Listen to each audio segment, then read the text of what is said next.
Hello! আজকে আবারও চলে এসেছি আমার মাতারানীর হাতের আরো একটা স্পেশাল খাবার, সেটা হলো বাসন্তী পোলাও। সেটারই রেসিপি নিয়ে ফুল রেসিপি জানতে হলে কিন্তু ভিডিওটা স্কিপ করো না, শেষ অবধি দেখো। তো প্রথমেই মা এখানে সেদিনকে যতটা পরিমাণ আর কি পোলাও বানানো ছিল, সেই অনুযায়ী চালটাকে ভালো মতো ধুয়ে এখানে রেডি করে রেখেছিল। তার মধ্যে মা এখানে দিয়ে দিয়েছিল পরিমাণ মতো ঘি, আর তার পাশাপাশি কিন্তু মা এখানে দিয়ে দিয়েছিল একটুখানি আদা বাটাও, যেটা ভিডিওর আগেই তোমরা দেখতে পারবে। আর তার পাশে তোমরা যেরকম যা সবজি দিতে চাও, মা এখানে দিয়ে দিয়েছিল গাজর, ক্যাপসিকাম, সেগুলো কিন্তু পাশাপাশি ভাজার জন্য দিয়ে দিচ্ছিল। আর এখানে যে হলুদটা দেখছো, এটা কিন্তু ফুড কালার দিয়েছিল মা।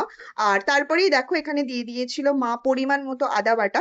যে যেরকম আর কি পোলাওটা দিচ্ছ, যতটা চাল দিচ্ছ, সেই অনুযায়ী সমস্ত কিছুর পরিমাণ বুঝে তোমাদেরকে দিতে হবে।